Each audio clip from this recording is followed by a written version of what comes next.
We are professional grade. The Olympic dream is not just for the athletes. Coaches, trainers, fans, and yes, even media members get to live out their Olympic dreams here in Italy.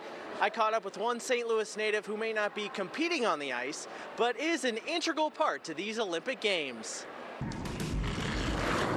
At least every 4 years, the sport of curling creates a conversation. It may not sound on paper like the most thrilling Olympic sport to watch, but I think there is the yelling and the screaming and the sweeping. In curling, you're listening to all of the conversations when the players are mic'd up. You're hearing all of the strategy discussions. Not quite. In St. Louis and beyond, folks just can't help catching that Olympic curling bug. That's exactly what happened to St. Louis native Lauren Rich. Finally, I just got really frustrated and said if I can't watch it, I'm going to go try it. So I looked up curling in San Jose. The Notre Dame high school grad now puts her physics degree to work full-time up in the Pacific Northwest as an ice technician for USA Curling.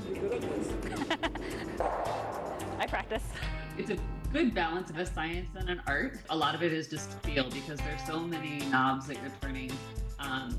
There's so many different things that are contributing to the performance of the ice, the surface temperature, the size of the water droplets that you spray over the ice, how much you've cut those off, there's just a lot of, like I said, a lot of knobs to turn. And the athletes are particular about their ice. Yeah.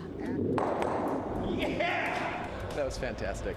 And if there's anything that's not up to snuff, they will definitely not hesitate to let us know, which is good for us. I mean, we're watching too, but we don't get the same perspective that they have. I'm told that it's akin to reading the greens that a golfer would be able to do. One thing that we're always watching is how the snow is building up on the blade. If it's even all the way across, that means we have a really good pebble. That means our pad is flat and that our blade is flat. All of these things need to be flat and even throughout the course of the event. Rich's skills have landed her the gig of a lifetime as the only American to be part of the crew going to Cortina to maintain the Olympic curling ice. He basically went through and said, we have this big event, it's called the Olympics, do you want to go? So while you're catching curling fever this Olympics, know that pristine ice is courtesy of one of St. Louis's very own. In some ways it feels like it's the same, it's a normal travel experience, I guess, but it's going to be longer than that. And then other times it's just like, oh my God, I'm going to the Olympics. All of the curling events for these Olympics will be held up in Cortina, the venue where ice hockey was played during the 1956 games. Reporting from Italy, Corey Miller, 5 on your side.